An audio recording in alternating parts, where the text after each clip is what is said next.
everyone, and welcome to the Cutting Edge Cosplay Podcast, where your fellow geek girls hang out and talk all things cosplay. Today, we're going to talk a bit about our first cosplays, how we chose those characters, things that we learned along the way, what's important to us in that choosing process, all that jazz, some things that might help out beginner cosplayers as well as help those who are more cosplay veterans kind of reflect on how they started too. So Bears, I'm curious, what was your process for choosing your first cosplay? Well, my first cosplay, I talked about this a little bit in our little intro episode, but my first cosplay was because I really just wanted to cosplay at a con. It was the first time that I had even realized that cosplay was a thing. I had never really dove too deep into costuming up until then. It was just everyone else was in costume at this convention and I didn't want to be left out.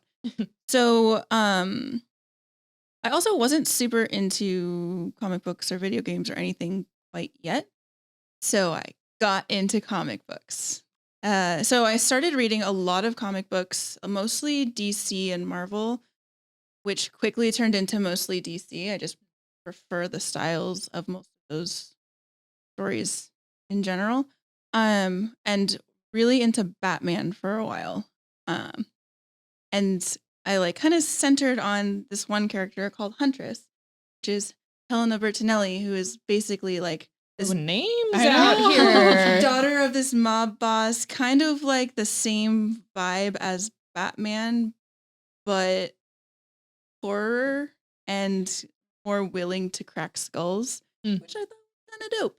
So started reading a lot of Huntress, Birds of Prey, anything that might have her in it. So different Batman stories. She's in Hush. Devoured anything with her in it. Learned everything about her. Was obsessed. So that's how I picked my first cosplay. Was I just found a character that I absolutely loved and decided that's the one. And she doesn't have, at least in the comics that I was looking at and the particular outfits that I was looking at, she didn't have a lot of extras going on either, because I didn't know anything about costuming. I don't know how to make armor. I don't know how do you even attach anything? I don't know. I knew nothing. So a costume that was just a costume without the different odds and ends, like the mask, fine, I could figure that out. But everything else seemed pretty simple. It was just sewing. I picked my first cosplay. So the love of the character really drove you to choose them. Yes. At what point did you determine that you didn't just love the character by reading them, but you actually wanted to become them? The costume looked easy. Fair. Yeah. Yeah. I mean, how did you pick yours?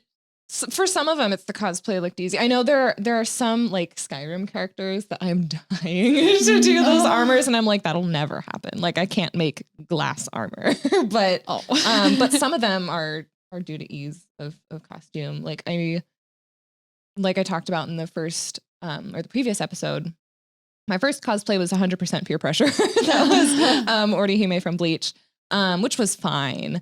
I wasn't too attached the character or anything like that. Misty was just, from childhood and was fun. But X-23 was pure love of the character. I read her comic books not expecting to even cosplay wasn't really on my mind. I wasn't expecting to dive back in, and I was this needs to happen. So it was love the character too. Mm-hmm. I think so. Yeah. What you guys? I'm probably kind of a different story on that. For example, I found these really cute heels that were black and white striped, and they were just these pointy-toed pumps. Mm-hmm. And I was just I need to make a costume with these. Oh wow! I love character. That. It was the shoes. Yes. I need to make a costume, and so it's just this is either going to be Cruella de Vil or Beetlejuice, and I actually ended out doing both of those characters with those shoes. Nice. I think I can't even remember. I think I started off with Cruella de Vil because I went to Goodwill or Value Village or something, and I actually found the perfect fake fur, like long cat thing that like went around your neck and like tucked into itself. So it went around your neck perfectly. And then one of those like weird, like furry, like cap things that looked very like French and fashionable and everything. I was just like, oh, this is perfect. So I created Cruella de Vil. I found that I'm very into being villains because it's fun. And you can like not really be yourself. It's an escape, I guess.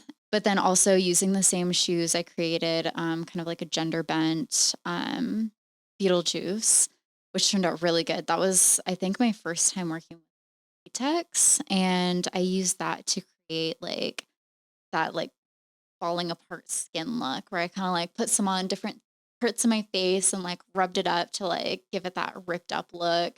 And then I actually used like the temporary hair coloring, like the green stuff. And I kind of like splattered it on the edges of my face and stuff to make it weird, like decomposed. Yeah, decomposed. Like it just came out from under the ground. Like it turned out really good. Easy. I was trying to find something kind of close. I found a skirt that had like the right kind of coloring that matched the shoes that I was trying to create this costume off of. And then I found this jacket thing that was kind of close. It was actually one where it was like mostly white with these like thin black stripes. And I took fabric paint and I spent hours and hours and hours painting, like filling in every other white strip to make it match my skirt that I had cut up. To Dedication. Kind of, like, Oh and but it was just kind of one of those like fun things where it's just like these shoes are my muse, and then I'm creating off of that. And just like that is interesting. So it wasn't like a character you liked necessarily. No. It was Like, found I'll this make these. iconic Yes. piece. This is an idea. I like these things and they seem to match. And just like when I did like my Sleep Demon Alu, the only reason I chose that is because it was COVID. So I was just like, I'm gonna make my costume in a way where my nose and mouth are covered without it looking like they're like it's a mask. So that's kind of how that happened. It's like take certain elements of something that you might want to try playing with, or just something that is really cool, and then build the character around it, or find a character that already uses that element that you wanted to use. Yes. So That's really cool. Yeah. And like even when I was looking for stuff for my scarecrow, I found these like werewolf claw things that you're supposed to like be able to attach to your fingernails, but I was like, those look like they would be really cool tusks if I decided to make like an orc look. So you have like, so your like little feelers are always out like searching for like other things. I'm actually very one track minded. So if I'm going to Goodwill or Value Village or whatever, just for like, it's only for that one item that I need. And I'm not there to browse, and because it's like my brain is like shut off on all other possibilities. You're focused. Like, yeah. And then if I need another thing, even if it's for the same costume, I have to go back. So I can't, I wish I was, where it was like, oh, that would be great for that other thing. That would be great for the other thing. Nope. That's 3 trips that I have to go. Whereas my version definitely builds up a whole bunch of extra stuff that might not be used for a while. But then you use those Beetlejuice things for like at least 3 other projects. So true. So sometimes it sounds like sometimes we choose based on character. Sometimes we choose based on a piece, whether that's like clothing or otherwise. Sometimes it's a skill, like the sewing the mouth aspect. So there'd be a lot of reasons why someone chooses something. I know, Dani, peer pressure was part of why you joined KDA. True. Thank you for giving into the peer pressure. We appreciate you. Yeah, thanks for getting me on the bandwagon. I guess like for my Sai, last name is Sawaguchi from Magic Users Club, her costume, I had already had a hot pink dress and I had worn it to like a dance or something. And I was like, it was like this, like it was like satin, bright neon pink. And that was her dress color. So I was like, great, I already have the dress, so I can just make this other thing really fast. So I feel like the easiest that I can create the costumes is kind of like the character that I choose. It's like, oh, I already have that, or this wouldn't be too difficult because I am still like beginner level, I feel like. So I'm not too, I don't want to take on anything that's too hard. I think the Kaisa wings was the most difficult cosplay piece I've ever done. And I've had a lot of help with my husband. Thank you on those. But I mean, at first, when you guys asked me to cosplay her, I was like, yeah, cool. Yeah. Piece of cake. I love that she wears yoga pants, like in any outfit that she wears. I was like, she wears pants. That's great. And I already wear crop tops often. So I wasn't really concerned with that.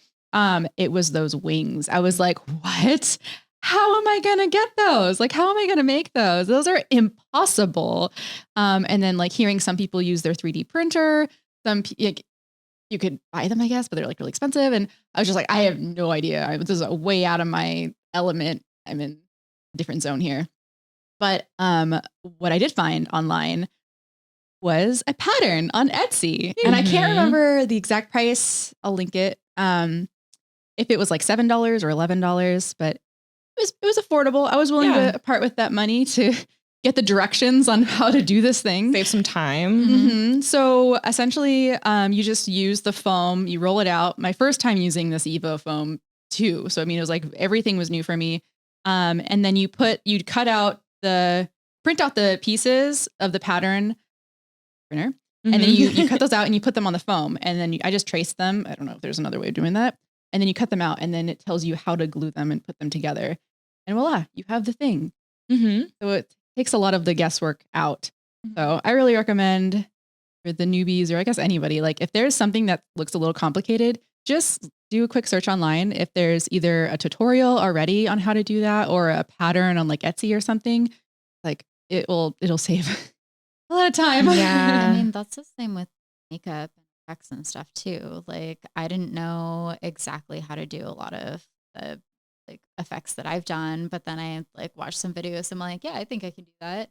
And then I don't have all of the like resources for it. And it's like, okay, there's another YouTube video that shows me how to make this too. And since I can't find it online fast enough for my photo shoot tomorrow.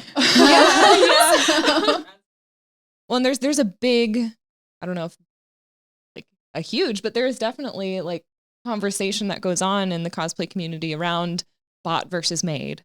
And if you should make all of your pieces, or if that's just if you're doing a competition, which there are rules and regulations for how much needs to be made and how much from scratch and yada yada. Oh, okay. But outside of that, there are definitely, dogs in the fight of both of these camps of do you make or do you buy, or is it both? And buying patterns is kind of a middle ground to that. And, where Bunny, you said somehow you were not born with these innate abilities to know all of these things. And that's just the way it is. You have to learn somewhere. And even if you don't learn, like I'm no seamstress and I don't ever plan to be, I'm okay with commissioning, like hire an artist or get something that exists and then I can modify that, but I certainly can't make it from scratch. And so my opinion on kind of that conversation is do whatever gets you the result that you want and makes the most sense for your energy, your time, your budget.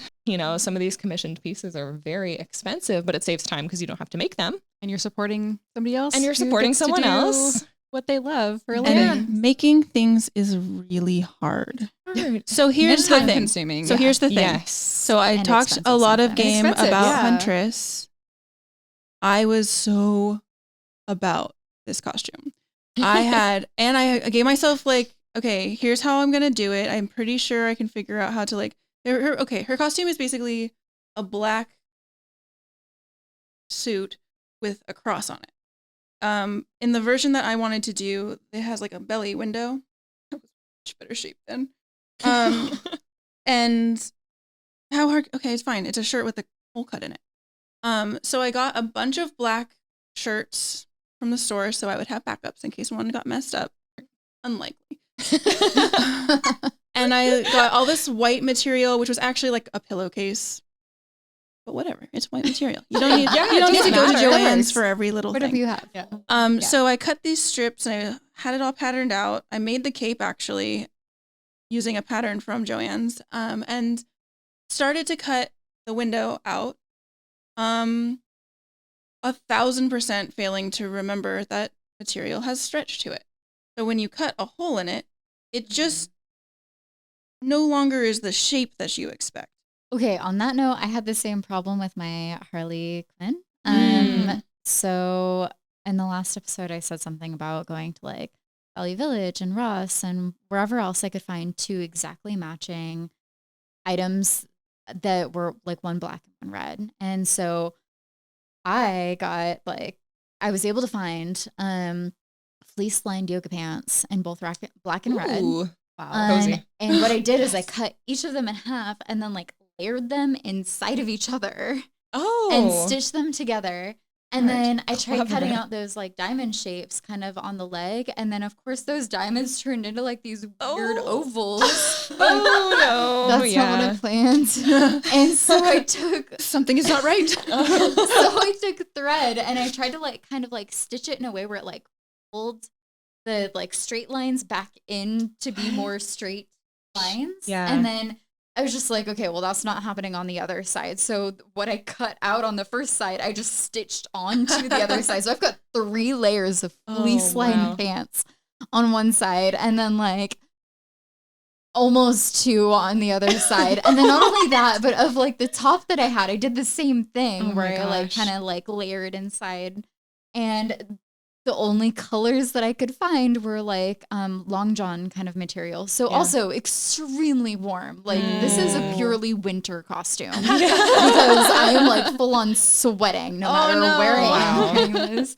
But it was the same kind of thing where I was just like, okay, well I did this to the pants, so I kind of have to do this to the top. And it's like, yeah, like fabric doesn't react the way that all the time. No. So there's 4-way stretch, 2-way stretch. Yeah, there's so.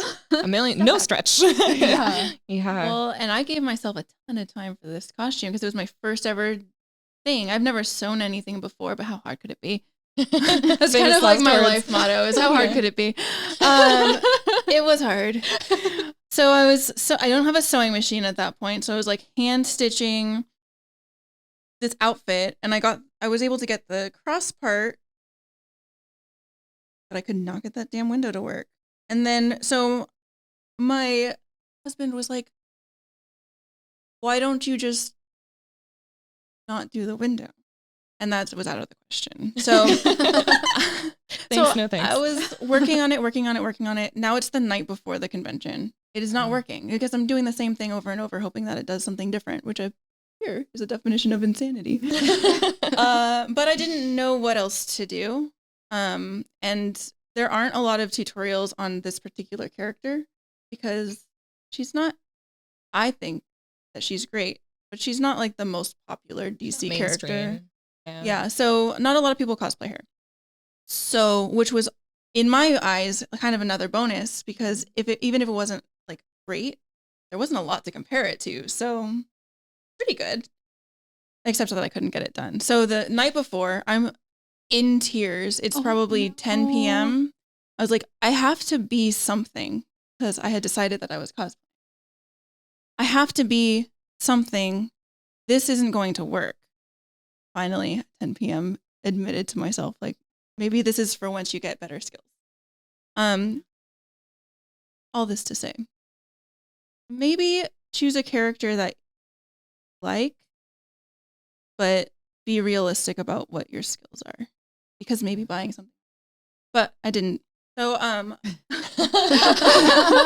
as I say, not as I do. Yeah. So my next idea was to pick up this huge stack of DC like single. It's like the single ones. It's not like the graphic novel size ones. It's like all those little like ones, and just what other characters are there? This is the only one I've been thinking about for months now. Like, I don't want to do Harley Quinn. Everybody does Harley Quinn, and they do it so well that I didn't want that to be my first one. So I like get to Black Canary. I was like, I can probably do that. I have fishnets, but I couldn't quite figure out what she was wearing. So I was like, and I didn't have anything. I maybe had a leather jacket. I was like, okay, I need to make this catsuit body thing. But I didn't have any ideas. So we went to Google and we found which stores were open.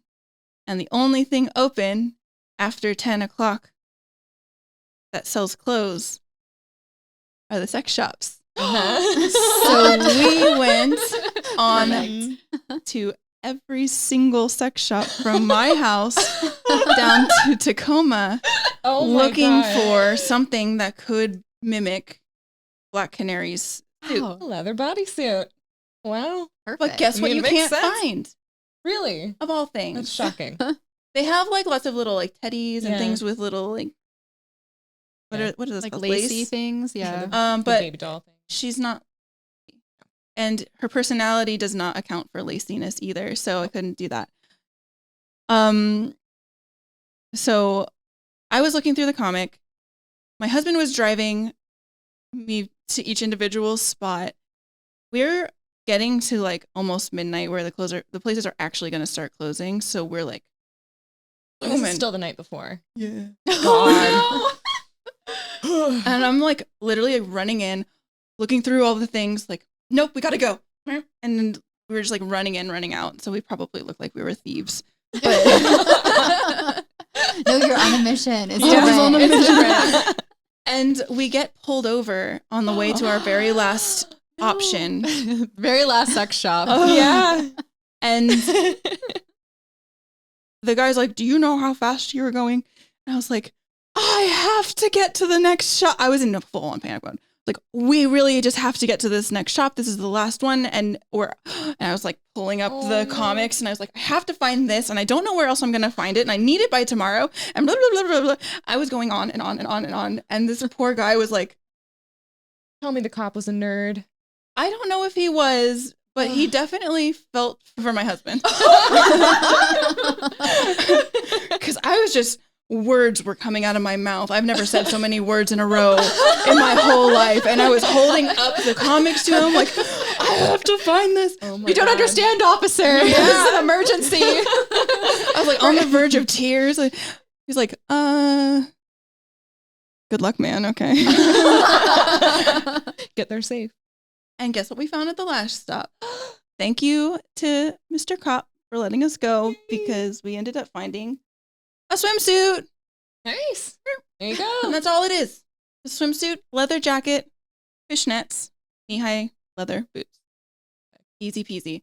That So- cosplay looked so professional and great, though. I never would have Yeah. guessed it was like one you. thrown together last minute and taken from sex shops, and then also that it was just a swimsuit. Like it looked like a leather bodysuit. Yeah. Wow. Well, Good job. it's amazing what the last minute con crunch will do to Brings your out a motivation. certain kind of creativity Yeah. too. Yeah. That was my husband and I last night putting the set together for our shoot. Yep. Con crunch at Uh-huh. home. Mhm. I don't think I've ever been to a convention where I like made a costume and got more than like 3 hours of sleep the night before. Yeah.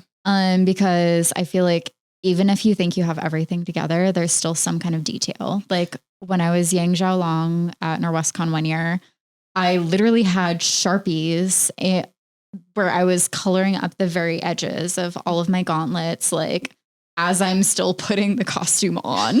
There's yeah. always all kinds of stuff that happens during the day beforehand and stuff. The And marathon. yeah, so there's always that last minute thing. Like even if you think you have everything together, it's So that's actually a good point. And Okay. one thing, so if you're trying to decide what your first cosplay should be, keep in mind what you think you might want to do during the day too. Because if you're just going to the convention, walking the floors, and then going home, then the level of comfort is going to be, you can tolerate a little bit more discomfort.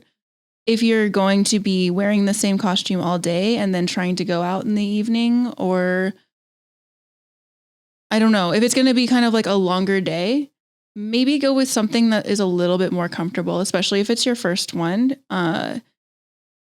Little things are going to happen that you're not going to expect. And so if it's something that's a little bit more comfortable, it's often a little bit easier to repair on the fly too. So just something to keep in mind.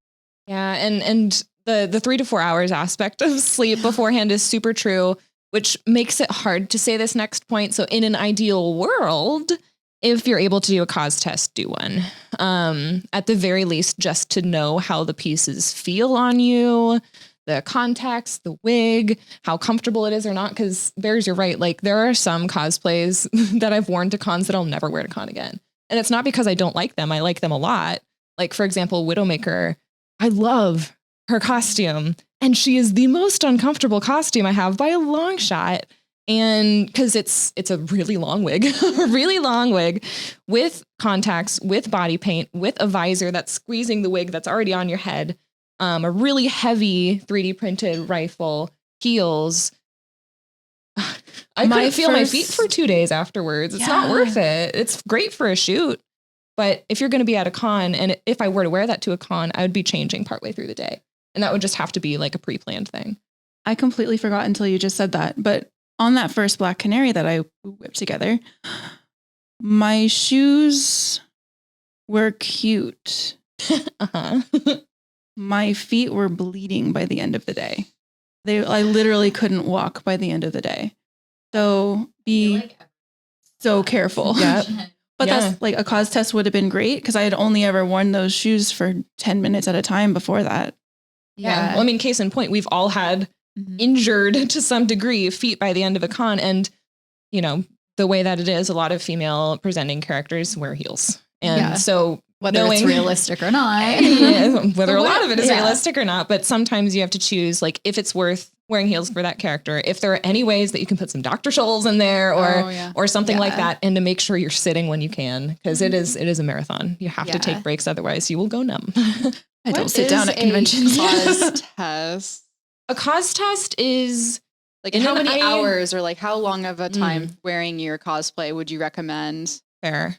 It depends. I mean, I imagine in an ideal world that I've never experienced, you'd try to wear it for the amount of time you're hoping to wear it at a con, but I don't know anyone who's like hanging out at home wearing a cosplay for 8 hours, you know? So it kind of doesn't make sense for that. But for me, a cos test is putting all of the pieces on at the same time, or at least like in chunks where I can understand how they would feel on my body all at the same time, making sure that there's nothing missing, nothing that's immediately falling apart, and making adjustments for like, oh, if my wig is sliding back a lot, I need to add like wig glue, or these contacts are absolutely not working, or these shoes are absolutely not going to last, or whatever it might be. So it's a good catch-all so that you don't have like a mishap happen the first second you walk onto the con floor. Right. You know? For example, my Melina, that was the first time I wore those like over the knee boots, and like I was wearing like shorter socks, and like with those boots, you should wear like longer socks, which I didn't know. It was the middle of summer. So like my ankles were super messed up and everything. But the biggest problem is I was going up and down these really steep cement hills. And if I did like a normal kind of cost test, I wouldn't have even thought about that. But it's like in the area that I was going, why would I not think about all of these silly hills and walking up and down and these like super steep heels with like, I should have like thought about long socks in the first place, but I didn't because it was so hot. So, but like the environment for testing out certain things too is definitely important. Good point. And like, even for like, not convention wise, but Ren fairs, like there are a lot of cute outfits with heels, but you're not going to wear heels if the Ren fair is in the grass and the mud and the dust, and it's just not going to work. And so there are some things that you just have to modify unless you're just putting them on to take pictures and you have, you know, flats or boots in your bag and you switch in and out of your shoes all the time. That works for some people too. But that reminds me of the last Ren fair I went to. There was one day that was forecasted that it was going to be sunny, and I pretty much allergic to the sun. So I packed sunblock, and I had also gotten a little like Amazon costume for Ren Fair, but it was long sleeve and it was going to be really hot, but I knew that it was like, you know, really thin and, you know, it was comfortable and breezy, but I got it solely so I wouldn't have to be coating myself in nasty SPF that has dust in it and everything from the fair. Because it's so dusty, and I don't know, it was just like that doesn't sound appealing to me, like sitting and sweating in that. And so, and plus we were camping too, so it's like, how do you wash it off? You can't. So it would just be really uncomfortable. So I kept that in mind. So I got something that like would cover as much of me as possible, but still be breezy. So I wouldn't be like drenched in sweat. I still got a sunburn. And I was wearing sunblock, and I got it. It was like around my neckline. I think on one shoulder I missed it or something. Tried so hard, but yeah. So weather too would be, especially where we are. It rains randomly, and like it's slippery, and the shoes. A lot of shoes are so slippery on the bottom. Yes. Gosh, Which Especially, there are like, tricks for that. Right. Yeah. But anything for cosplay too, it always seems like there's no texture. No. Which makes it so hard. Yeah. That's why you see a lot of folks, like when they have like Spidey suits or stuff, they'll add 3D puff paint to it to give it dimension, to give it some sort of a feel. Because when you buy these things that, surprise, don't exist in the real world, like it's hard to translate it perfectly. And so there are some situations where it's not going to be 100% accurate because it doesn't exist. Like some of these things are actually impossible. But that's the cool thing about cosplay, is making something that isn't real. Yeah. As real as it can be, at least. Yeah. So for your first cosplay, what are some things that you wish that you had? Like what kind of tools, tricks, etc. Just for your first one that you think would have been really helpful to have had, or that ended up being really helpful? Come back to me on that. I have to think about it. Found that hairspray was one of the best things. Yeah. Yeah. That's Bobby also good for pins. setting your makeup and stuff too, to make it last the whole day. True. Bobby pins, extra Safety bobby pins, pins. safety pins. Safety Fashion pins are tape. like half of most of my costumes. Yeah. True. They are. Find a way to hide them. Like I finally made real tails for Ari that are kind of more accurate in size, and I full on ran out of time like the morning of. So I ended out safety pinning 8 of the 9 tails into like the sock shape that they needed to be, and just kind of like shoved them into place. And I was like, well, it's good enough. So safety pins are a lifesaver. And just remember, it doesn't have to look good from this close. It has to look good from this close. Yep. Yeah. So you're probably fine. Nobody's going to see the safety pins. And if it's all inside against yourself anyways, as long as it's not showing. And not poking you. Also. Yeah. Oh, yeah. Nobody's taking a picture of the inside of your costume is what I mean. Yeah. I mean, hopefully. Hopefully. No. Yeah. Jeez. Yeah. I mean, not at a convention. I would say from my experience is no matter how embarrassed you are from your first attempts at cosplaying, get photos of it. Because True. 15 years later, you could be a part of a cosplay podcast and not have any evidence of your first cosplays. Yeah, And also, both of us over here. Yeah. I just, man, I was like, I wish I did. I wish I had pictures, because then you can see your progress over time. And it's like, I don't know, it's fun to see that, cringy stuff back in the day. Yeah, So- well, it's Right. inspiring for growth. you to say, oh, I have actually learned a lot, because it's hard to like look at yourself currently and be like, oh, I still know nothing, but you're like, actually, I've come a Right. long way. But it's also refreshing, I've found, for like people who are starting cosplay to see that other people had to start somewhere too, just like Kamui Cosplay, the goddess of all goddess cosplays. Like she has her first like cosplay pictures up. It's just like, she's a brilliant human. And she also started with a cosplay that was a beginner cosplay. Or look at Jessica Negri's Pikachu versus her Surfetch that she just posted. Yeah. Incredible growth. Yeah. Yeah. Yeah. It's nothing to be embarrassed about. It's just, it's growth, and it's funny to look back on. Yeah. So We have these big albums of our old masquerades and stuff, and just seeing like one of my costumes was a package delivery person with like the butt ripped out and like a fake dog attached to my leg. yes. And like envelopes trailing out of Oh a my big God. duffel bag. I love I'm that. like, all right, there's a sign there. There's something a little different, but it's cool to see that transition. I totally forgot about that costume, and I wouldn't have thought about it if I didn't like look through those old albums and stuff. And so to see the transition is always nice. That was a very creative costume. Yeah. Yeah. Well, and it all depends on budget too. Like Absolutely. at least when I started out, certainly wasn't making any money because I was in high school. And so, you do what you can with what you have. And eventually over time, you might have more of a budget. You can up your game in terms of materials or commissioning. But I'm curious what folks have, like, if you guys have tips on how to have a budget friendly cosplay, like what corners or creative tricks you have to keep somebody on budget.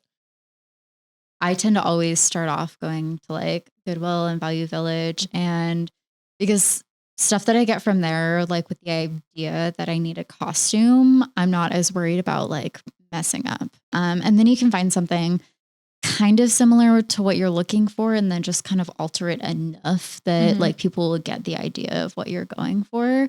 Like, for example, that like package delivery person, it was just like kind of some clothes that were even a little too big for me that I like ripped a hole in and tried to like add some extra fabric on the back of. And like, I think even my little like name tag label thing on my chest for like the company, I think I did like SUP instead of UPS or something. That's cute. But it was literally just like a little like label, like a sticky paper label that I like wrote with a Sharpie and stuff. And like you can still get your point across without having to like embroider and like have all these big fancy stuff. It still will get your point across and still look super cool, especially from a distance. Or like okay, this is kind of might sound a little off topic, but it's not. Come along. Do you guys have all seen Star Wars, right? Yes. Yes. Have any of you looked at the costumes they have in the original Star Wars? Yes. They're like bathrobes. They're trash. And that's Trash, my guy. one of the most iconic movies. And you don't think about Star Wars and you're like, yikes, those terrible costumes that they wore. You think of like, they presented really cool. But if you look close at the details, it's like a cardboard box with red dots painted onto it. They're not high quality costumes. So that movie made millions of dollars. You'll be fine. That's all that's my whole point. You just have to look good from far away. If all you can afford is a box that you have to paint, use that. That's fine. Or Bears, Right. you've even found a really cool way to make EVA foam look like leather, because leather can be expensive and unforgiving. Leather's really hard to work with. And so there are ways to work around materials that are more expensive to find an alternative where, no, it's not leather. It's not going to act the same. It's not as durable, but it certainly looks good and it'll pass. Little tricks. So her trick that she's talking about, which we'll probably do on one of our like live stream episodes, but you just take a piece of EVA foam, which you can buy the big long rolls from Joann's or from various online sources, or you can probably find something close enough at Goodwill. I've gotten a lot of foam from Goodwill. You take a ball of foil, tin foil, aluminum foil, crinkle it up, and then heat up your foam using a heat gun if you have one, or a hair dryer, and then just pop, pop, pop, pop, pop, pop, pop, with the tin foil. Like now stamp it, kinda. it looks like leather. Just paint it brown. You're done. Easy. So are you Bend hitting it to it get with- crinkles. Just hitting it with so once the aluminum foam foil? heats up, it gets like really, you can shape it. So if you just press the crinkled up foil into it, it gives it that kind of more, Imprints it a little. like a more organic texture. Oh, okay. So that's how I made all of my belts and stuff for Merida, is I just took a lot of foil and just. That is interesting. Yeah. Yeah. Or like for when I did Ayla the Huntress from Skyrim, I was not going to do all of the metal because they have metal armor. And so found a great tutorial on YouTube from somebody who's done something similar and used EVA foam and a Dremel and took like one of those round tips and just went like all over to make it this hammered texture. And then you paint over and it looks like hammered metal, but it's foam, which means it's cheaper, which means it's lighter. Yeah. And it's going to be fine. A lot of times just because you're talking about the paint, and paint at the store can sometimes get a little pricey. Mm-hmm. But if you go to like Value Village or Goodwill or Salvation Army or wherever your local thrift store is, they often have like little plastic baggies with a bunch of stuff in it. So I go to Value Village a lot actually, and they always have like little baggies with like 10 to 12 like of those little tubes of acrylic paints just in there, and That's mostly they're brilliant. full. And so I spend $4 on a bunch of paints instead of $4 for an individual. I've never 12 thought times. of that. That is So- so smart. Something you can check out. If you need a specific color, that might not be the best way to do it. But if you just want paint, that is a good thing to just have on hand. Maybe the opposite of this question is, what pieces are worth spending money on? I mean, sometimes you don't realize until after the fact. Mm-hmm. So for example, my most recent tails that I made for Ari, I made them based off of some stuff that I saw online that other people had made, and I needed the tails within a certain period of time. And if I ordered them online, they wouldn't show up until after when I needed them. So I was like, I can do this. Like, that's easy. But then realistically, when it came down to it, I spent way more money than I would have if I just bought them. And it took me more time and everything. And because luckily that photo shoot pushed out, but since it pushed out, I could have ordered online. So overall, I probably should have just bought online in the first place. But I mean, at least it was good that I realized like, okay, like lesson learned. Yeah. Mhm. Doing But- it yourself is not always cheaper. It feels like it's going to be, but you got to remember that you got to get each individual part now Right. to put it all together. And you need all the tools to, Mhm. Yep. to mess with that. Like we needed for my Kaisa wings, not only did I need to buy the foam, I needed to buy paint, I needed to buy a glue gun, I needed to buy this other type of glue, I needed to buy this like Warbler stuff. There's so many things. And I also didn't know how to use half of those things. Mhm. So then you also needed other tools to use, like paintbrushes. You know, you get the list goes on and on. Where it's like, oh, I could just make it myself. You could. It and adds then- up. Mhm. And then you also Yeah. have to figure out how to like harness it to you and stuff, and like Yeah. make it like shape out in the way that you want, like for the wings, for them shooting upward, like for the tails, like they go out in Mhm. all kinds of different ways. And like I hit a point where it's just like, well, they're all just going to be kind of sad and limpy, but that's fine. Whatever. Yeah. They light up. It's okay. Well, and That's KDA cool. wise, like for Yeah. Evelynn's claws, I've made her gold set and I've made her silver set. And I'm glad I did. Like I learned a lot for both of those processes, because one of them, the gold ones are Warbler, covered in like a vinyl wrap as the gold, so it's really reflective. And the silver ones were 3D printed, sanded, primed, and painted. Whoa. And so both of them were very different processes that took very different amounts of time, the silver being a lot longer. But also, like in hindsight, and if the sad day eventually comes when I break one of those silver ones, I'm going to buy a new set, I think. Like, I'm glad I learned that process. Proud of those claws, but I've seen some really great claws come out. And I had made them before they, like the new version of them got really big. So there weren't any viable options yet.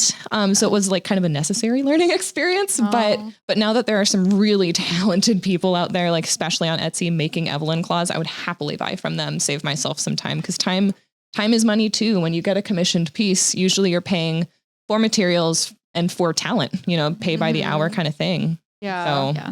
that's something I keep in mind too, where I'm like, this is going to take me 20 hours to make. And how much money is that? make per hour? Am I Yeah. willing to pay myself for that time for this like hobby Mhm. piece or Right. For kind of okay work versus like, wow, that looks amazing. Right. Yeah. Mm-hmm. yeah, I know it's like kind of controversial for people to be like, oh, well, maybe this was just back in the day. I feel like people were a little more judgy and weird back in the day than now. But When it was weird to go to science fiction and fantasy Yeah. conventions. Yeah. but yeah, like people was like, oh, you didn't make it, like you bought that. And it's like now, like you can almost say it with pride because you're supporting somebody else. And then you Yeah. can talk about that person that probably already has like a successful like social media group where like back in the day that, you know, we had MySpace and stuff, it wasn't really the same thing as it Yeah. is now. So yeah, it's kind of like, not only can you wear it well, kind of like as a model for this other person, you can also give like credit them for their work. Yeah. Buddy is just like, happy to be supporting this character. Yeah. I don't think I've ever heard anybody say anything. I've heard the discourse around that kind of mindset, but I've never personally heard anybody say like, thought that or anything like that. Like, I don't know. Maybe I'm just too late to the game for that part of Same. Like, I don't think we've ever had somebody come up to us and be like, blah, blah, blah. Mhm. Like, but I know like in our upbringing, it wasn't really an option to buy stuff because it was kind of a niche thing. So like we just, if you wanted to cosplay a character, you had to make it. Like it wasn't a thing. Right now it's like there are some really high quality stuff that you could get from like other countries and stuff like shipped over to you quickly and for pretty cheap. Yeah, some of those like mass produced, like pre-made cosplay sites have come a long way. Some of them have like true gems hidden in there where they're good. They're good. I was really impressed with my Kaisa wig, and I can't remember how much it was, but it was like $20 or $25 something. And it's like I could use it for other cosplays too, because like the buns are little clips. So and the wig fits well. It's like shiny and like healthy looking, and I can brush it and like curl it and straighten it, and it's like does really well. Yeah, it's like pretty impressive. Oh, speaking of things that you might wigs. I try every time I have a wig, I try to just do it myself. And I'm like kind of getting to a point where like I love making armor. Even if it doesn't quite work out, I'm pretty confident that, okay, next time I've learned enough from the failures here that I think that next time I won't run into those same problems. I keep hitting the same brick walls with wigs. It's just my brain isn't understanding how they work. I've watched way too many hours on how to make wigs from cosplayers, from drag queens, from theater people. Like, I don't enjoy it. I don't like it. It's not fun. It's not rewarding. And every time that comes out at the end, then it's not that's worth a the wig. torture. That's a wig that I made. But yeah, I don't do wigs very much. I'm just like, I've done hair extensions to make my hair like thicker and longer, but it's just adding into what I already have. Whereas like wigs just, I don't want to style a wig, but I do want to wear a wig. Okay. Because like I straightened my hair not very long ago and it's already frizzing out. Like it's, I don't know how to style my hair. You think I'm bad at wigs? Just watch me try to curl my hair. So I want to just like gone, put on real hair, better hair, a real hair, put on better hair, put on better hair, and then I just don't want to style it myself. Yeah. Well, and when it comes to wigs, like there's a lot of different like methods that you can approach a wig from. Like there are really cheap wigs out there and they look cheap. And there are some like magicians out there who can make really cheap wigs look phenomenal. Like there's Rebecca. Also like human hair. Maybe not. Like I've styled some of your most recent ones though. Thank you. Like, I styled my Sypha wig, which I had so much of that got to be glued spray on my hands. Like it was coats. And it was worth it because I learned a lot and I was terrified of it. And I figured if I mess it up, I'll just get a different wig and it's going to be fine. And I'm glad it didn't have to do that. Thank God. But with a lot of wigs, I notice lace front is the way to go for me. It looks the most natural, but just because it's lace front does not mean it has to be expensive. Like there are some really pricey lace fronts out there, or like human hair wigs are like hundreds and hundreds of dollars. I haven't found any need for that. You can find some great lace front wigs on Amazon for like $30, $40 and they're just as good.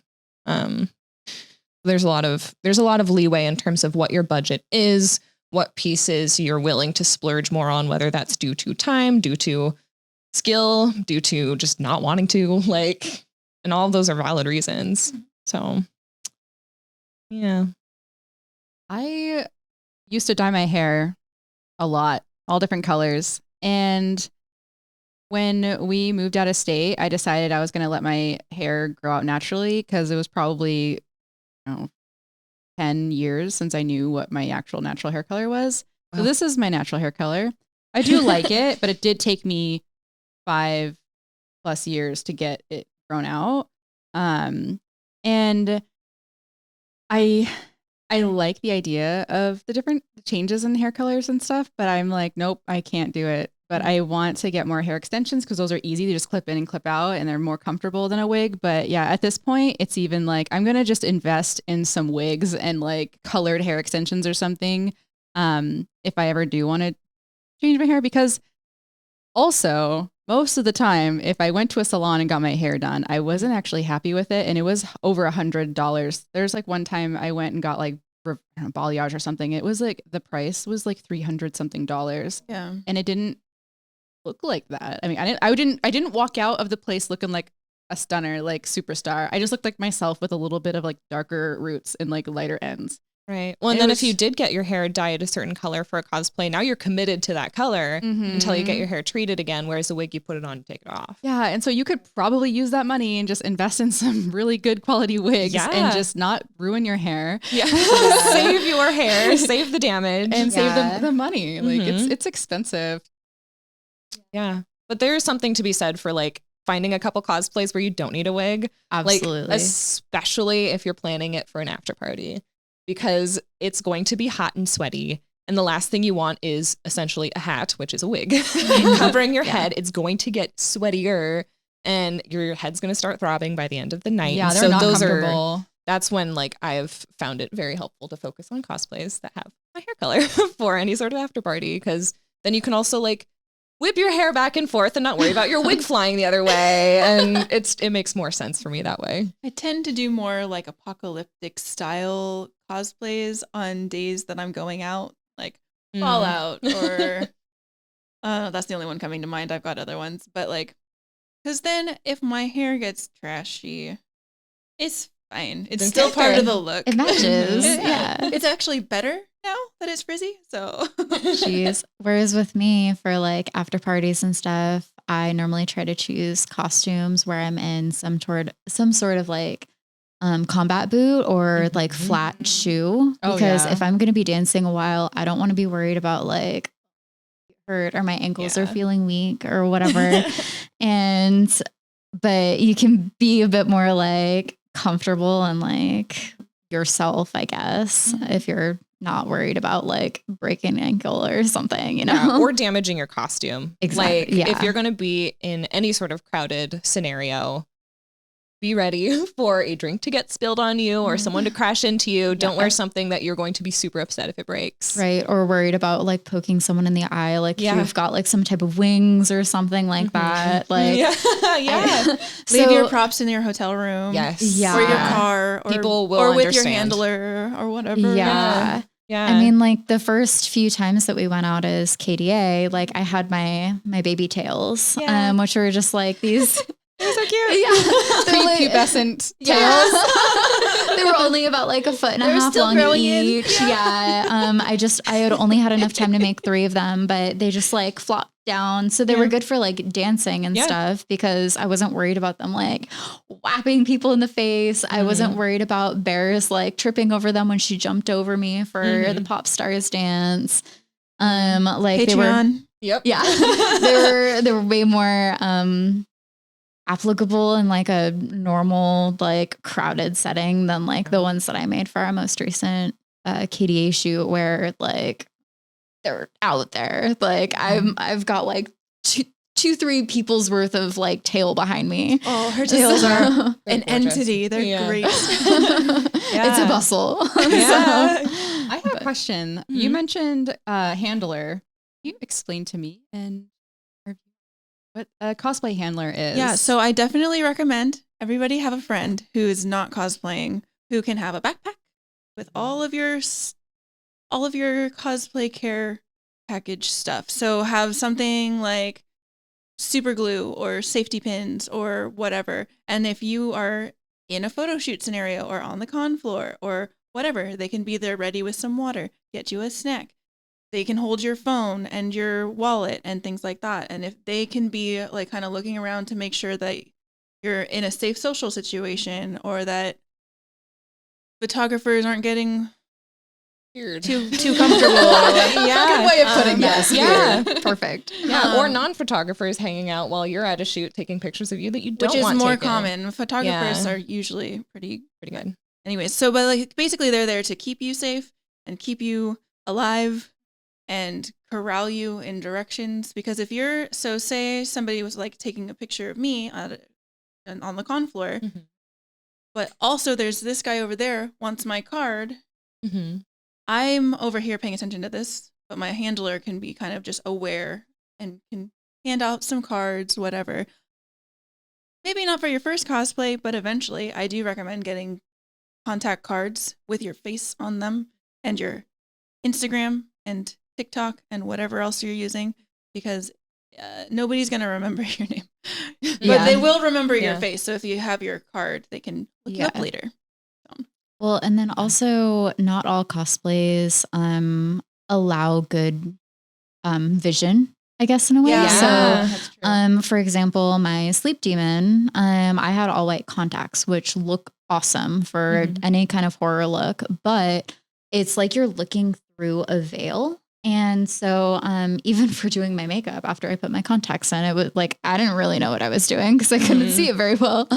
But so to have someone to help you make sure that you're not like tripping over things, or that you're like in areas that you probably should stay in versus like not as safe areas, it's definitely good. Or for example, if you've got like huge armor that covers your head or face, it definitely helps to make sure that you stay safe.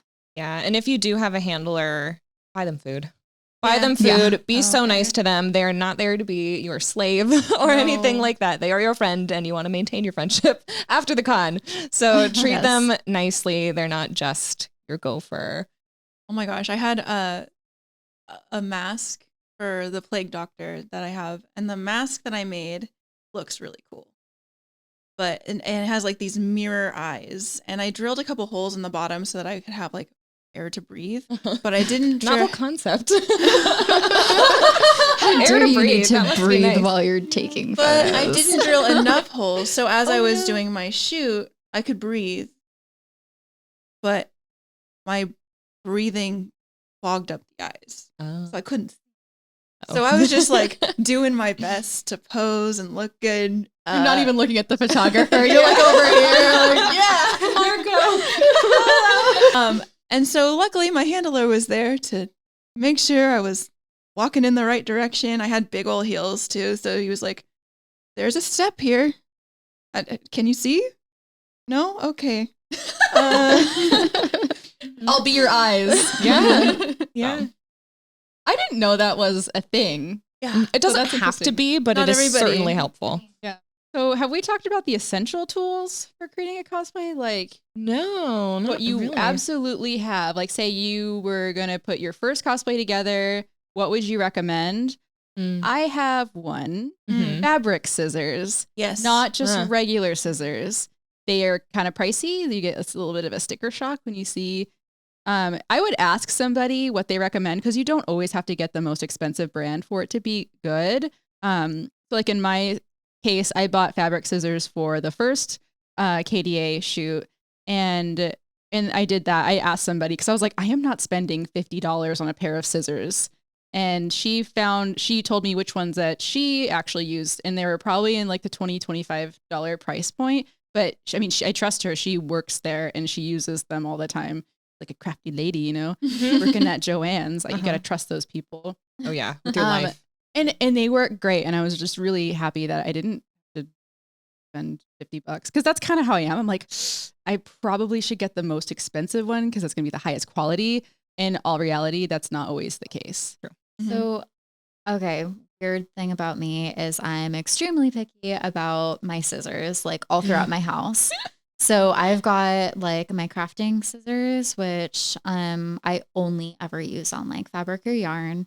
I've got a different kind of scissors that I use for like paper and stuff like that. I've got a different kind of scissors that I use in the kitchen for like meat and other things like that. But everything is very specific. And if someone like switches up what scissors where, like there is hell to pay. You have them No, labeled? they're just in different areas of the house.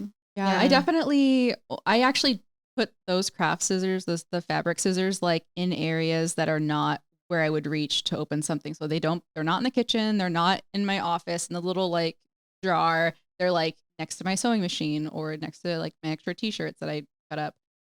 Yeah, because I'm like, don't want to dull the blade and like not supposed to be used. Well, and speaking of those things, it's super handy to have a box cutter with a retractable blade and a sharpener, because they will get dull very, very quickly if you're cutting EVA foam, and then you're going to get raggedy cuts and they just don't look good, and it wastes time to try to Dremel them out.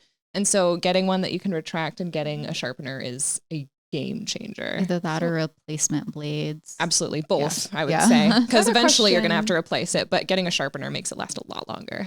So about that, so when I did my Kaisa wings, I probably used scissors to cut the foam.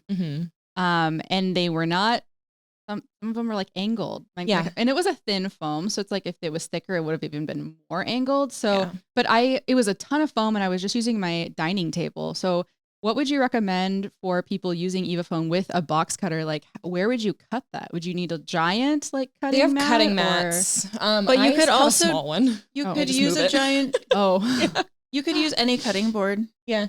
oh, okay. Yeah. Or just get a big old box from Amazon and put it underneath. Cut through.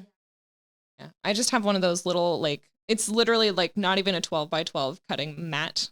And I'll just put it underneath my foam. I'll, put my knife in, start the cut, move the mat, I've done keep that. cutting. And it works fine. Like, it's not convenient, but it's fine enough. But if it's your first cosplay and you don't want to invest too much into it just yet, and that'll cutting work mats fine. can be expensive. Oh yeah. Oh yeah. Like weirdly expensive. Yeah. So, Whereas cardboard is great. it's not. Yeah. Save those Amazon boxes. Yeah. So when you order your knife, just save the box because you're gonna need it. Yeah. Open it up, flatten it out. You have more Yeah. surface. Exactly. Are there any tools that you can think of, Bears, that we haven't mentioned that are essential? If you're planning on doing armor, I would highly, highly recommend a heat gun. You can get them for like $15. You can get better quality ones too, but if you're just trying it out, you can get a pretty cheap heat gun, and it makes a huge difference in your. What's the difference between the heat gun and a hair dryer? It's hotter. Oh, okay. And faster. Hotter, faster, and so that will let you form your. I've personally had issues where if I use a hair dryer, it heats up the foam too slow, and what happens is the foam kind of rearranges itself to sturdy itself into the shape that you want. And if it heats up too slow, it can't get it to the right shape Yeah. because okay. it'll basically reform itself before it's pliable enough. So I ran into that problem when I made my gauntlets Mhm. because I only had a hair dryer because I had never really used foam and stuff. And so it was one of those where I kept having to like reheat it, reform it, like tie shoelaces around it and stuff. Like hot glue gun is one of my big things. Yeah, so, definitely. just a lot of hot glue to like try and rehold things into place and stuff. Yeah. And I feel like with the heat gun, it's more directable versus a hair dryer where like you might be aiming at something, but it's pretty diffused. Okay. Yeah. Whereas a heat gun, you can have direct heat to just this little part of it if you need to. I definitely recommend that. That's worth it. Yeah. And it's not that expensive. I don't like hot glue. Personally, I avoid it unless it's like the only thing that will work. I use contact cement for almost everything. Me too. Also pretty cheap, and it comes with a little paintbrush. I The think I thing just need about to learn how to use it. yeah, And that's why I'm like, oh, I only know how to use the glue gun. So yeah, the we just thing need to about learn. contact cement is the first time you use it, it's not going to work. Yeah. So you it's a learning process. You have to learn You how- have to wait. You have to learn how to read it. But basically you have to put it on both things that you're going to connect together. Don't connect them together for longer than you expect. This is why I can't do basically- fake eyelashes because I can't wait for the glue to dry to a certain. Exactly. It's almost exactly the same exactly. as fake eyelash. It has to stuff, get though. techie. I have her do. Yeah. my So fake to the point where eyelashes, you're like, thank you. oh, it's dry. It's not going to stick together at Yeah. all. Then that's exactly So when wait you want until it. it looks like it's dry. Yeah. And then attach it and it's not coming apart. Yeah. And contact cement's not that expensive, but you do have to do it in a ventilated area, wear a mask, or just try to be smart about it because it is fumes. So you don't want to breathe that in. As opposed to hot glue where you can do that, no problem. Right. See, and I've always been more of a hot glue person, but I think it's because normally I'm throwing things together last minute. And I'm just like, I just need to get this to work. For example, my Astrid costume, I made that a few years back and I revamped it this last year. But the majority of that costume is hot glue. Like even the spikes on like the skirt panels are just like brass brads that I poked through some vinyl. The vinyl that I hot glued together to make these little pleats. But brass brads that I poked through and then twisted up into like these kind of gnarly spikes. And then I covered them in duct tape. Duct tape is like one of my biggest things too. Cause all of my pauldrons are made out of cardboard, like paper bowls and stuff like that or whatever. And duct tape, literally. I completely filled the brass brads with, hot glue. And then put the duct tape on the outside to give it kind of like a stone kind of look. But when I revamped it, I needed to refill more of that hot glue to give more of that like stone shape. Whereas like I wouldn't be able to do that very well with like contact cement. Don't you get, I don't know. I guess the problem that I run into with hot glue is it peels off. It doesn't stay. I think it depends on the material and the heat of the hot glue gun because there are some low temp hot glue guns and some high temp hot glue guns. And I have a high temp one, which that'll burn you real quick. So be careful. Yeah. But because it gets so hot, if it's like a plasticky material like foam or something, it'll melt it just a smidge, which kind of helps. Or like if you're hot gluing foam, if you score it with a knife, it has something to settle into to make it like stay better. But I am more team contact cement, but hot glue totally has a place. And you can do a lot of cool design with hot glue as well. Yeah, just because it's so rigid. It's good with fabric. Yeah. Fabric. I also use a lot of, I guess like various forms of styrofoam. How porous it is works really well with the hot glue because it kind of like seeps into it to help give a better connection. So like all of the little skulls around the waistband of that like skirt for Astrid are all just like little styrofoam balls, like what you would use to create like a Christmas ornament or something. Any other tools that are necessito for a beginner cosplayer? Fashion tape. I would say fashion tape is important. I don't use fashion tape, but I could see it. I don't use it every time, but I'm so happy when I need it and it's available. Like whether that's a strap that keeps falling off my shoulder or some random like necklace keeps twisting and then I put like a little piece of tape on the bottom and just nail it right down to my skin and it'll stay there. So it does help with things that you wouldn't expect. I would probably recommend a needle and thread too, because even if you don't really like sewing all that much, sometimes you just have to hem something or a button pops off. Or you have a detail that like you have a shirt that's supposed to have an insignia on it or something and you just got to. True. I would also say Velcro has saved my butt a million times. And they have, I've gotten mine on Amazon, but I'm sure you can get them a million places. They have like rolls of Velcro dots. So they have adhesive on the back already. And there's like one roll that's the soft side, one roll that's like the hook, hard plasticky, scratchy side. And so you don't even need glue or anything. You should if you want it to actually stay. But like if you're at a con and a piece of your costume falls off, you can just go stick, and then like pop them right together and at least it'll get you through the day. And so that's something I always have in my bag. Or if you're going to use foam, silver Sharpie. It'd also be really helpful. Right. Yeah, because you can't see the black Sharpie on black foam. And so if you're tracing out a pattern, you need something that you can actually see. That's brilliant. Learn that the most frustrating way possible. I end up like doing black on black and then I like tilt it in the light and I'm like, where's that bluish tint? Like, let's see. So that's actually really smart. I'm taking that tip home with me. You're welcome. Thank you. Thank you so much. In our next episode, we will talk about convention etiquette and the importance of being in character. Ooh.